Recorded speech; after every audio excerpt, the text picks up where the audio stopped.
Students, मैं Meenakshi from VM academy classes Nashik. बच्चों, हम देख रहे हैं क्लास 12 का चैप्टर 5 ऑसिलेशंस और आज हम स्टडी करने जा रहे हैं उसका लेक्चर नंबर 1, जिसमें हम इंट्रोडक्शन का पूरा पार्ट देखेंगे और उसके बाद पीरियोडिक मोशन क्या होता है ये भी मैं आपको बताने वाली हूँ।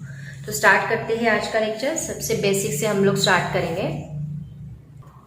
तो बच्चों, टॉपिक स्टार्ट करने से पहले हम लोग दो मोशंस के बारे में स्टडी करने वाले हैं। एक है लीनियर मोशन एंड दूसरा है एंगुलर मोशन।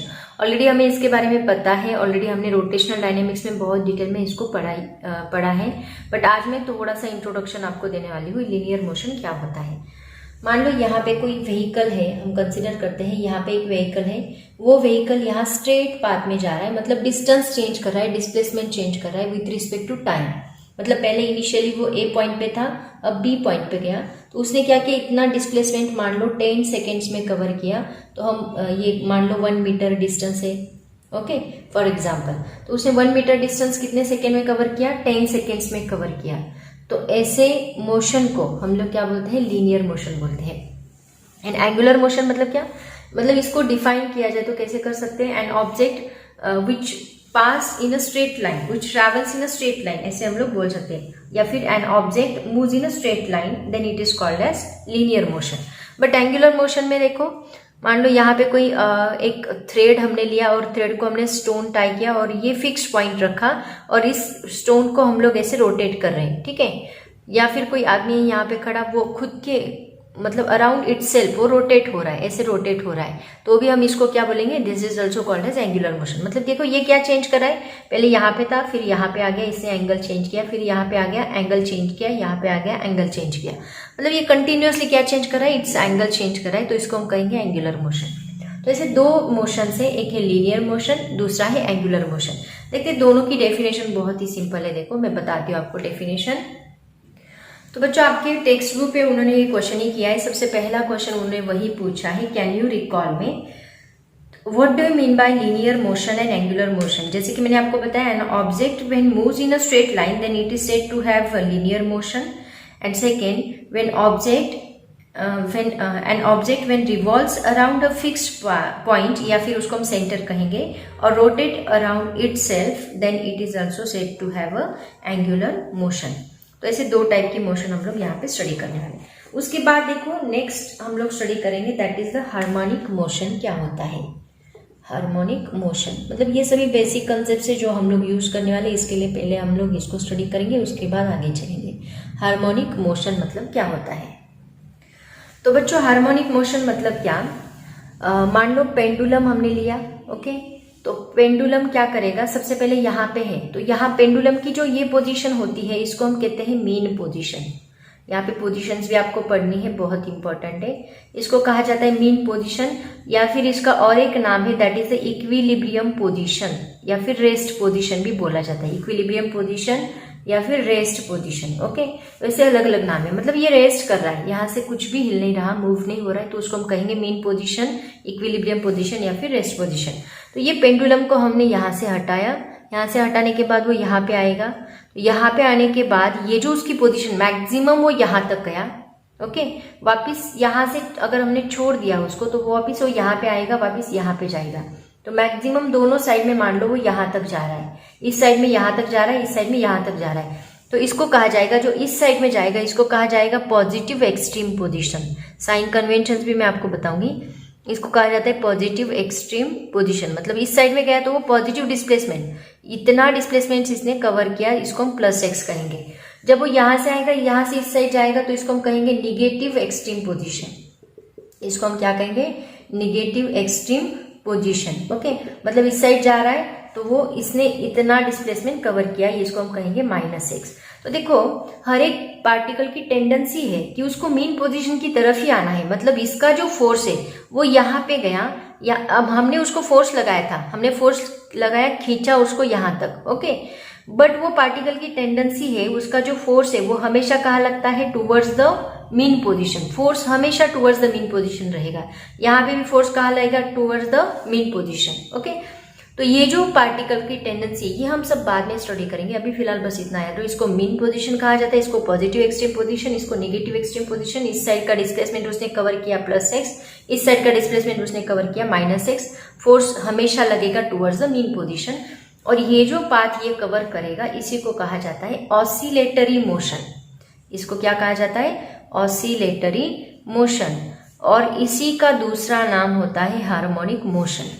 इसको क्या कहा जाता है? Harmonic motion. 2 and 4 जैसे कि स्प्रिंग की मोशन होती है, वो भी ऐसे वाइब्रेट होता है। एक मीन पोजीशन, मान लो ये स्प्रिंग है, ओके, ये स्प्रिंग को आपने खींचा और छोड़ दिया। छोड़ने के बाद मान लो यहाँ तक था वो, फिर वो यहाँ पे जाएगा, फिर वापस यहाँ पे आएगा, यहाँ से इस साइड जाएगा, टू एंड फ्रो वो मूव होगा। तो इसको भी हम लोग क्या कहेंगे? This is also called as harmonic motion. तो इसकी डेफिनेशन देखो क्या है। हार्मोनिक मोशन मतलब ऑसिलेटरी मोशन, ऐसे भी आप लोग बोल सकते हैं, जो कि हार्मोनिक फंक्शंस ओबे करता है। हार्मोनिक फंक्शंस मतलब कौन से फंक्शंस ओबे करता है? अगर मान लो इसका मैंने आपको बोला कि ग्राफ प्लॉट करो, तो आप ग्राफ कैसे प्लॉट करोगे? यहाँ पे मीन पोजीशन मतलब ये स्ट्रेट लाइन रहेगी। तो ये पहले यहाँ पे था तो आपका पॉइंट यहाँ पे रहेगा, फिर ये इस साइड गया तो आपका पॉइंट इस साइड जाएगा ऊपर। ये पॉजिटिव एक्सट्रीम है, ये निगेटिव एक्सट्रीम है। फिर वापस ये कहाँ आएगा? Mean position. तो पॉइंट कहाँ आएगा? Mean position. वापस वो इस साइड जाएगा तो मतलब निगेटिव साइड, मतलब यहाँ पे पॉइंट आएगा। वापस कहाँ आएगा? Mean position. मतलब ये मीन पोजीशन, देन यहाँ पे जाएगा एक्सट्रीम, देन वापस मीन, वापस एक्सट्रीम, मीन पोजीशन, एक्सट्रीम, वापस मीन, वापस एक्सट्रीम। तो ग्राफ ऐसे बनेगा। ये कौन सा ग्राफ होता है पता है? ये जो ग्राफ होता है ये साइन कर्व बोला जाता है उसको। This is called as sine curve.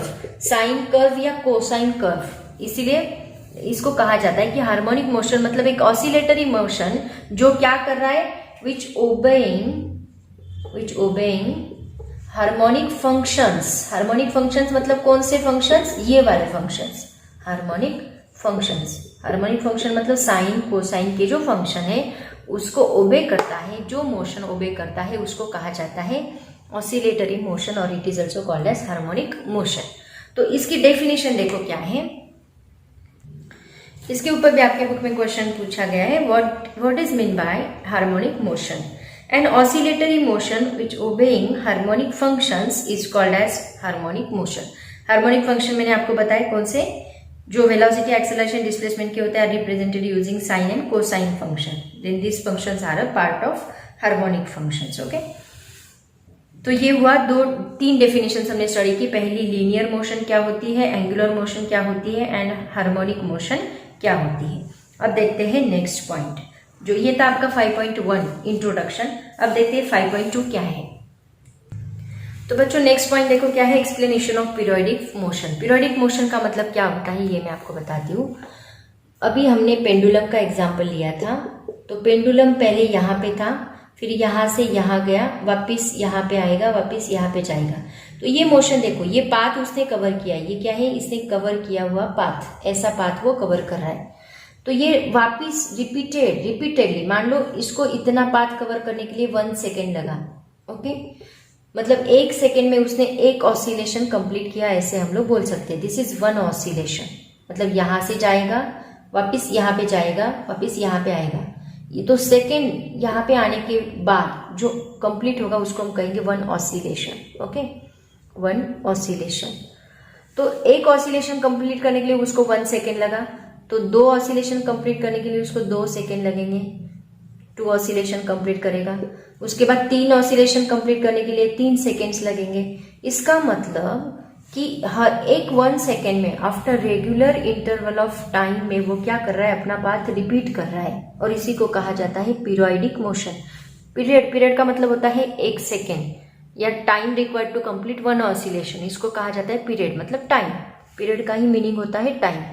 तो इसको पीरियोडिक मोशन क्यों कहा जाता है? क्योंकि हर एक रेगुलर इंटरवल ऑफ टाइम के बाद वो अपना पाथ क्या करता है? रिपीट करता है, इसलिए इसको कहा जाता है पीरियोडिक मोशन। ओके, तो इसका एक्सप्लेनेशन आपको पूछा जाता है। तो इसमें एक्सप्लेनेशन में आप क्या क्या लिखोगे? इसकी डेफिनेशन लिखो, a motion which repeat itself after a definite interval of time is called as periodic motion. उसकी डेफिनेशन पहले लिखो, उसके बाद पहला पॉइंट उसकी डेफिनेशन लिखो। ऑलरेडी मैंने आपको बताती हूँ, इसको हम नोट्स में भी दिया है। सेकेंड पॉइंट में आप लोग क्या लिखोगे देखो, उसके एक्सप्लेनेशन में सेकेंड पॉइंट में लिखो कि body performing periodic motion goes on repeating the same set of movements. मतलब ये सेम सेट ऑफ मूवमेंट्स है ना, हर एक पॉइंट पे पीरियोडिक मोशन में जो पाथ वो रिपीट कर रहा है उसमें सेम सेट ऑफ मूवमेंट्स वो रिपीट कर रहा है। तीसरे पॉइंट में क्या करो, उसका टाइम पीरियड, पीरियोडिक टाइम मतलब क्या होता है उसकी डेफिनेशन लो। मैंने क्या बोला आपको, पीरियोडिक टाइम क्या होता है? पीरियोडिक टाइम मतलब time required to complete one oscillation, time for one oscillation. एक ऑसिलेशन के लिए कितना टाइम लगा, या फिर एक सेट ऑफ मोमेंट्स के लिए, इसको एक सेट ऑफ मोमेंट कहेंगे। हाँ, इसको क्या कहा जाता है? सेट ऑफ मोमेंट्स, क्योंकि अभी तक ऑसिलेशन का उन्होंने यहाँ पे मेंशन नहीं किया है, तो इसको हम कहेंगे set of moments. One set of moment, two set of moment, three set of, यही मैंने सेकेंड पॉइंट में आपको बोला ना कि body performing periodic motion goes on repeating the same set of moment, इसको सेट ऑफ मोमेंट कहा जाता है। तो एक सेट ऑफ मोमेंट के लिए कितना टाइम लगा, इसको हम कहेंगे पीरियोडिक टाइम। ये तीसरे पॉइंट में मेंशन करो। एंड चौथे पॉइंट में क्या मेंशन करोगे? फोर्थ पॉइंट में आप लिखो कि हर एक सेट ऑफ मोमेंट के एंड में बॉडी की पोजीशन वही होती है जो पहले सेट ऑफ मोमेंट पे थी। मतलब मान लो पहले सेट ऑफ मोमेंट पे वो यहाँ पे था, तो नेक्स्ट सेट ऑफ मोमेंट पे एंड में वो यहीं पे रहेगा, सिमिलरली उसके बाद वो यहीं पे रहेगा। तो हर एक सेट ऑफ मोमेंट के एंड में बॉडी की पोजीशन वही होती है। ओके, ऐसे टोटल 3-4 पॉइंट्स लिखो। उसके बाद आप लोग इसका एग्जाम्पल लिखो। एग्जाम्पल कौन से है देखो, जैसे कि मून अराउंड द सन, ये अर्थ है और इसके अराउंड मून क्या करता है? रिवॉल्व करता है। तो आपको पता है ना, एक रोटेशन कंप्लीट करने के लिए उसको सेम टाइम लगता है, उसी दूसरे रोटेशन कंप्लीट करने के लिए उसको उतना ही टाइम लगेगा, राइट? जैसे कि अर्थ का सन के अराउंड रोटेशन आपको। सेकेंड एग्जाम्पल आप लोग दे सकते, पहला एग्जाम्पल तो ये दो कि motion of the moon around the earth and the motion of other planets around the sun. तो सबके लिए सेम टाइम लगता है एक रोटेशन कंप्लीट करने के लिए, अराउंड द सन होगा, अराउंड द अर्थ होगा, उनके लिए। तो ये भी एक एग्जांपल हो सकता है। सेकेंड एग्जांपल हो सकता है जैसे कि इलेक्ट्रॉन की motion around the nucleus, motion of electron around the nucleus, ये सेकेंड एग्जांपल हो सकता है। ओके, तो ऐसे एग्जांपल है, मतलब हर एक ऑब्जेक्ट जिसको एक रोटेशन कंप्लीट करने के लिए जितना टाइम लगेगा वही दूसरे रोटेशन के लिए लगेगा, वही तीसरे, जिनका पीरियोडिक टाइम सेम होता है उसको हम कहते हैं पीरियोडिक मोशन। एक मोशन कंप्लीट करने के लिए उसको 1 सेकेंड लगा, 2 मोशन के लिए 2 सेकेंड, 3 मोशन के लिए 3 सेकेंड। टाइम चेंज नहीं होता, एक के लिए 1 सेकेंड, दूसरे के लिए 3 सेकेंड, ऐसे नहीं होगा। ठीक है, जिनका टाइम इंटरवल इक्वल रहेगा उसको हम पीरियोडिक मोशन बोलेंगे। ऐसे आप लोग इसको एक्सप्लेन कर सकते हैं। तो देखो इसका आंसर भी मैं आपको बता देती हूँ, आपके नोट्स में है, उसको भी डिस्प्ले करती हूँ तो आपको अच्छे से अंडरस्टैंड होगा। तो देखो बच्चों, इसके ऊपर क्वेश्चन क्या पूछा है, explain the term periodic motion, state its examples. तो आप सबसे पहले आप क्या एक्सप्लेन करोगे, any motion which repeats itself after a definite interval of time is called as periodic motion. Second point आएगा, a body performing periodic motion goes on repeating the same set of moments, जैसे कि मैंने आपको बोला उसी को कहा जाता है one oscillation, set of moment को। थर्ड पॉइंट आप लिखोगे, the time taken for one such a set of moment is called as its periodic time और पीरियड, उसको पीरियड कहो या फिर पीरियोडिक टाइम कहो। वो डिनोट किया जाता है कैपिटल टी से और उसको मेजर किया जाता है टाइम है, ऑब्वियसली वो सेकेंड में मेजर करेंगे। उसके बाद आप फोर्थ पॉइंट लिखोगे, at the end of each set of moments the state of the body is the same as that at the beginning. मतलब हर एक सेट ऑफ मोमेंट्स के एंड में जो बॉडी की स्टेट रहेगी वो सेम रहेगी जो पहले सेट ऑफ मोमेंट के वक्त थी। ठीक है, मतलब पोजीशन उसकी चेंज नहीं होगी। ये हुआ एक्सप्लेनेशन। उसके एग्जांपल्स ऑलरेडी मैंने आपको बताया, motion of the moon around the earth and the motion of other planets around the sun. उसके बाद सेकेंड पॉइंट आएगा, motion of electron around the nucleus. Okay, और भी कुछ एग्जांपल्स होंगे आपको पता होंगे तो वो आप लोग यहाँ पे मेंशन कर सकते हैं। उसके बाद देखो बच्चों, इसके ऊपर और एक क्वेश्चन पूछा गया है। क्वेश्चन देखो क्या है, स्टेट ट्रू और false, if false rewrite the correct statement. देखो क्या है, uniform circular motion of any object is a periodic motion, true और फॉल्स, ऐसे उन्होंने पूछा। यूनिफॉर्म सर्कुलर मोशन, अगर उनका सर्कुलर मोशन यूनिफॉर्म कब होती है, जब उसकी वेलोसिटी कांस्टेंट हो, तो उसको हम क्या कहते हैं, यूनिफॉर्म सर्कुलर मोशन कहते हैं। हर एक मोमेंट पे उसकी वेलोसिटी अगर कांस्टेंट रहेगी तो उसको हम कहेंगे यूनिफॉर्म सर्कुलर मोशन। ओके, इसका मतलब क्या कि बॉडी एक सर्कल जब कंप्लीट करेगी, मान लो 1 सेकेंड में उसने एक सर्कल कंप्लीट किया है तो 2 सेकेंड में दूसरा सर्कल कंप्लीट करेगी, 3 सेकेंड, मतलब हर एक सर्कल कंप्लीट करने के लिए उसको 1 सेकेंड लगेगा, तो उसको हम कहेंगे यूनिफॉर्म सर्कुलर मोशन। तो ये स्टेटमेंट ट्रू है, राइट ना। यूनिफॉर्म सर्कुलर मोशन क्या होती है? पीरियोडिक मोशन होती है, क्योंकि उसको सेम टाइम लग रहा है, तो हम बोलेंगे ये स्टेटमेंट क्या है? ट्रू है। ठीक है, तो ऐसे हमने पीरियोडिक मोशन के बारे में स्टडी किया। अब देखते हैं नेक्स्ट मोशन कौन सा है। उसके बाद नेक्स्ट मोशन है वाइब्रेटरी मोशन। तो वाइब्रेटरी मोशन भी क्या है? एक पीरियोडिक मोशन ही है। ये क्या है? एक पीरियोडिक मोशन है जो कि टू एंड फ्रो मूव होता है। मतलब मान लो यहाँ पे हमने पेंडुलम का एग्जाम्पल लिया या फिर स्प्रिंग का एग्जाम्पल लेते हैं। एक स्प्रिंग है, ये स्प्रिंग को हमने एक ब्लॉक यहाँ पे लगा दिया, ठीक है। इनिशियली ये ब्लॉक रेस्ट पोजीशन पे है। आपने क्या किया? इस ब्लॉक को x जितने डिस्प्लेसमेंट से यहाँ से खींचा, ठीक है, फोर्स लगाया और x जितने डिस्प्लेसमेंट से खींचा, तो ब्लॉक का जो उसका रेस्टोरिंग फोर्स है, ब्लॉक का खुद का फोर्स, उसको रेस्टोरिंग फोर्स कहा जाता है, वो उसको इस तरफ खींचेगा। तो ब्लॉक को हमने खींचा x जितना डिस्प्लेसमेंट, ब्लॉक वापस यहाँ पे आएगा, तो ये इसकी मीन पोजीशन बन गई। अभी ये क्या बन गई? इसकी extreme position, positive extreme position. इसको हम एक्सट्रीम ईपी से डिनोट करते हैं, एक्सट्रीम पोजीशन। तो ब्लॉक को हमने खींचा, ब्लॉक यहाँ पे आएगा, फिर वापस हम छोड़ेंगे तो ब्लॉक यहाँ पे रुकेगा नहीं, ब्लॉक वापस उतने ही डिस्प्लेसमेंट पीछे चला जाएगा। ओके, ये +x था तो -x वो पीछे चला जाएगा, तो ये उसकी एक्सट्रीम पोजीशन बनेगी निगेटिव। तो ये जो 2, इसको कहा जाएगा टू एंड फ्रो। ये जो पीरियोडिक मोशन रिपीटेडली हो रही है उसी को हम लोग क्या बोलते हैं? Vibratory motion. तो इसको डिफाइन कैसे किया जाता है? देखो, इसकी डेफिनेशन है वाइब्रेटरी मोशन की। Periodic motion in which a particle repeatedly moves to and fro along the same path is called oscillatory और वाइब्रेटरी मोशन। पीरियोडिक मोशन ही है इन विच जो पार्टिकल है, जैसे कि यहाँ पे ये ब्लॉक, ये पार्टिकल है, अब पार्टिकल क्या कर रहा है? Repeatedly moves to and fro along the same path, उसी पाथ से वो repeatedly to and fro move हो रहा है, उसी को हम लोग कहते हैं ऑसिलेटरी मोशन, या फिर उसको कहा जाता है, दूसरा नाम है उसका वाइब्रेटरी मोशन, क्योंकि जैसे कि वाइब्रेशन के जैसे वो मूव हो रहा है, इसीलिए इसको वाइब्रेटरी मोशन भी बोला जाता है। ओके,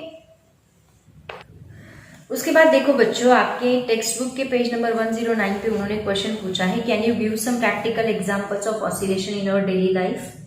तो उसके प्रैक्टिकल एग्जांपल्स देखो कौन से rocking of a cradle, swinging of a swing, motion of the pendulum of a clock, vibrations of guitar और violin string, up and down motion of the needle of a sewing machine, oscillations of a spring. बहुत सारे examples हैं, आपको जितने आएंगे उतने आप यहाँ पे लिख दो, 2-3 एग्जाम्पल लर्न करके रखो। ओके, ऐसे उसके एग्जाम्पल्स हैं। उसके बाद वही पेज पे कैन यू रिकॉल में उन्होंने और एक क्वेश्चन पूछा है कि all musical instrument make use of oscillations, can you identify where. All musical instrument जो है वो ऑसिलेशंस परफॉर्म करते हैं क्या? तो ऑल म्यूजिकल इंस्ट्रूमेंट जिनको स्ट्रिंग होता है और जिसको ऐसा स्ट्रेच मेम्ब्रेन, स्ट्रेच सरफेस, जैसे कि तबला, ऐसे जो इंस्ट्रूमेंट्स है, ड्रम होता है, तबला होता है, या फिर गिटार, वायलिन, जिनको स्ट्रिंग होती है, तो ऐसे जो म्यूजिकल इंस्ट्रूमेंट्स है ऑब्वियसली वो ऑसिलेशन ही परफॉर्म करते हैं, क्योंकि वो वाइब्रेट होते हैं और उससे साउंड रेजोनेंस प्रोड्यूस होता है और साउंड हमें सुनाई देता है। ठीक है, तो इसका आंसर आप लिखोगे, all the musical instrument which have a string, for example guitar, violin etcetera, execute the oscillatory motion. Also the percussion instrument just like the drum, tabla, etc., in which a stretch membrane vibrates, producing sound, execute oscillatory motion. Okay, ऐसे कुछ examples हैं इसके। उसके बाद देखो बच्चों, बहुत ही important note मैं आपको बताने वाली हूँ। Every oscillatory motion is periodic, but every periodic motion need not to be oscillatory. हर एक ऑसिलेटरी मोशन पीरियोडिक है, लेकिन पीरियोडिक मोशन ऑसिलेटरी नहीं है। कैसे? देखो, मैं आपको एग्जाम्पल देती हूँ। पेंडुलम का अगर हमने एग्जाम्पल लिया तो पेंडुलम यहाँ से जाएगा एक्सट्रीम पोजीशन पे, वापस यहाँ से यहाँ जाएगा और वापस कहाँ पे आएगा? उसकी मीन पोजीशन पे आएगा। मतलब पेंडुलम हर एक ऑसिलेटरी मोशन, उसका सेट ऑफ मोमेंट कंप्लीट करने के बाद वो कहाँ पे आता है? मीन पोजीशन पे आता है। लेकिन सर्कुलर पाथ में ऐसे नहीं है, ये पार्टिकल कंटिन्यूअसली सर्कल में मूव हो रहा है, बट उसकी मीन पोजीशन पे वो नहीं आ रहा है, पार्टिकल मूव हो रहा है बट मीन पोजीशन पे सेट ऑफ मोमेंट कंप्लीट करने के बाद वो उसके मीन पोजीशन पे नहीं आता। इसका मतलब ये पीरियोडिक मोशन, हर एक सर्कुलर मोशन पीरियोडिक रहेगा, ऐसे हम लोग बोल नहीं सकते। मतलब एक्सेप्शन, यहाँ पे एग्जाम्पल कौन सा है, एक्सेप्शन है सर्कुलर मोशन। सर्कुलर मोशन क्या है, सर्कुलर मोशन पीरियोडिक है, सर्कुलर मोशन पीरियोडिक है, लेकिन इसको हम बोल नहीं सकते कि ये ऑसिलेटरी मोशन है, राइट ना, क्योंकि ये मेन पोजीशन पे आएगा, ऐसे हम बोल नहीं सकते। क्योंकि देखो ये 0, उसके बाद π/2, उसके बाद मतलब यहाँ 90 होता है एंगल, फिर ये होता है 180, फिर 270, देन 360, वापस एंगल यहाँ 360 प्लस 90, 360 प्लस 180, ऐसे एंगल चेंज होता है। मीन पोजीशन पे वो नहीं आता, बट ये देखो ये मीन पोजीशन पे आ रहा है, एक्सट्रीम पे जाएगा मीन पे आएगा, वापस एक्सट्रीम पे जाएगा मीन पे आएगा। मतलब यहाँ ऑसिलेटरी मोशन पीरियोडिक है, मीन पोजीशन पे आ रहा है, राइट ना। तो हर एक ऑसिलेटरी मोशन आपका पीरियोडिक होने वाला है, बट हर एक पीरियोडिक मोशन ऑसिलेटरी रहेगा ही, ये हम लोग बोल नहीं सकते, ठीक है। तो ऐसा नोट, इसी के ऊपर एक क्वेश्चन भी उन्होंने पूछा है। क्वेश्चन देखो, मैं बताती हूँ आपको। क्वेश्चन देखो बच्चों क्या है, every oscillatory motion is a periodic but every periodic motion need not be oscillatory, explain with an example. तो इसमें सबसे पहला पॉइंट आप लिखोगे, in case of oscillatory motion the object perform set of oscillations and comes back to its original position. मतलब oscillatory motion में object set of oscillation मतलब oscillations देता है, सेट ऑफ मोमेंट्स देता है, to and fro, extreme to mean, mean to extreme, और उसकी mean position पे, ओरिजिनल पोजीशन पे वो वापस आता है। Hence every oscillatory motion is a periodic motion. On the other hand circular motion is periodic as it repeats the same set of moments after definite interval of time, but it is not oscillatory as the motion is not to and fro about a mean position। वो repeat तो हो रहा है, लेकिन यहाँ पे to and फ्रो उसकी mean position पे वो नहीं आ रहा है, ठीक है। Hence every oscillatory motion is periodic but every periodic motion need not be oscillatory, okay। तो ऐसे इसके ऊपर क्वेश्चन हम लोग आपको पूछा जा सकता है और उसका आंसर आप लोग ऐसे लिखोगे। उसके बाद देखो बच्चों, नेक्स्ट पॉइंट है सिंपल हार्मोनिक मोशन। इसके दो पार्ट्स में इसका डिवीजन किया है। Simple harmonic motion is nothing but the vibratory motion. ये भी आपका क्या है, एक पीरियोडिक मोशन है। इसको दो पार्ट्स में डिवाइड किया है। पहला है linear periodic motion, linear simple harmonic motion बोलो, लीनियर सिंपल, लीनियर SHM, इसको शॉर्ट में हम लोग SHM बोलते हैं, linear SHM and angular SHM। मतलब क्या, देखो स्प्रिंग का मैं एग्जांपल देती हूँ। स्प्रिंग यहाँ पे हमने लिया, तो स्प्रिंग को हमने यहाँ ब्लॉक लगाया था, इसको हमने यहाँ खींचा तो वो ऐसे मूव हो रहा था, टू एंड फ्रो लीनियरली। तो जो टू एंड फ्रो मोशन करता है, यहाँ पे पेंडुलम का एग्जांपल लो, पेंडुलम कैसे मूव हो रहा था, ऐसे मूव हो रहा था। मतलब जैसे कि सर्कल का एक पाथ हो, सर्कल का एक कर्व हो, ऐसे वो मूव हो रहा था। तो ये एग्जांपल है एंगुलर, मतलब ये एंगल से चेंज कर रहा है खुद को, ये डिस्प्लेसमेंट से चेंज कर रहा है खुद को, तो ये होगा लीनियर SHM, ये होगा एंगुलर SHM।